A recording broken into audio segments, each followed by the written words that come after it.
காரில் டிக்கி ஓப்பன் ஆகலை அப்படின்னு கம்ப்ளைண்ட் சொல்லியிருந்தாங்க. இது வந்து மேனுவல் டைப் கிடையாது, எலக்ட்ரானிக் டைப்பு. ஸ்விட்ச் ப்ரெஸ் பண்ணோம் அப்படின்னா தான் நமக்கு வந்து டிக்கி ஓப்பன் ஆகும். அந்த சுவிட்ச் தான் நான் ரிமூவ் பண்ணி செக் பண்ணிகிட்ருக்கேன். இந்த சுவிட்சில் எந்த ஒரு ப்ராப்ளமும் கிடையாது.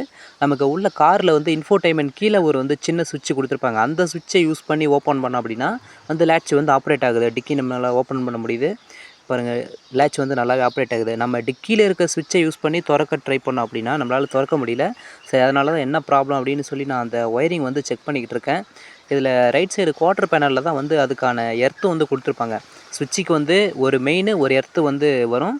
மெயின் வந்து கிடைக்குது, எர்த்து தான் கிடைக்கல. சரி, எர்த்து ஏதாவது ப்ராப்ளம், ஒயர் எதுவும் கட் ஆயிருக்கா, எலி கடிச்சிருக்கா அப்படின்னு சொல்லி அந்த மாதிரி செக் பண்ணிகிட்டு இருந்தேன். அந்த மாதிரி செக் பண்ணும்போது தான் நான் பின்னாடி வந்து இந்த பாடியிலேருந்து டெயில்கேட்டுக்கு போகிற அந்த ரப்பர் பூட் இருக்குல்ல, அந்த ரப்பர் பூட்டுக்கு உள்ளே வந்து ஒயர் வந்து கட் ஆயிருக்கு. இது எலி வந்து கடிச்சதா அப்படின்னா எலி வந்து கடிச்சது கிடையாது.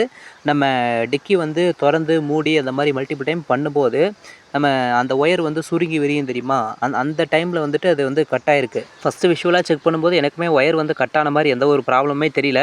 இந்த ஒயிட் கலரில் ஒரு சீலண்ட் மாதிரி கொடுத்துருக்காங்க தெரியுமா, அந்த சீலண்ட்டுக்கு உள்ளே வந்து நமக்கு அந்த தண்ணி வந்து போகக்கூடாது அப்படின்றதுக்காக தான் அந்த சீலண்ட் கொடுத்துருக்காங்க. இந்த ரப்பர் பூட் இருக்குல்ல, இந்த ரப்பர் பூட் வந்து ஃபுல்லாகவே க்ளோஸ் ஆகிருக்கும். இப்போ இந்த ஒயிட் கலர் சீலண்ட் வந்து வெளியே தெரியுது, ஆனால் இந்த பூட் வந்து அந்த இடத்த க்ளோஸ் பண்ணியிருக்கோம்.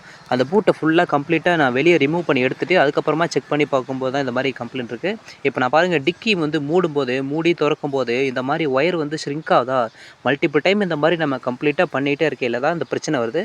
இப்போ பாருங்கள், இது வந்து நம்மளுடைய லேப்டாப் சார்ஜரு இல்லை மற்ற கேபிள் எல்லாமே இந்த மாதிரி மல்டிபிள் டைம் வந்து சுருங்கி விரியும் போது எந்த இடத்துல அதிகமாக அந்த மாதிரி ஆகுதோ அந்த கேபிள் வந்து உள்ளுக்குள்ளே வந்து கட் ஆகிடும். நம்ம வீட்டு மிக்ஸி கிரைண்டரில் கூட இந்த மாதிரி, வாட்டர் ஹீட்டரில் கூட இந்த மாதிரி கம்ப்ளைண்ட் நீங்கள் பார்த்துருக்கலாம். இந்த இடத்துல மட்டும்தான் ஒயர் கட் ஆகிருக்கு அப்படின்றத கன்ஃபார்ம் பண்ணுறதுக்காக ஒரு சின்ன துண்டு ஒயர் போட்டு கனெக்ட் பண்ணிட்டு செக் பண்ணி பார்க்குறேன்.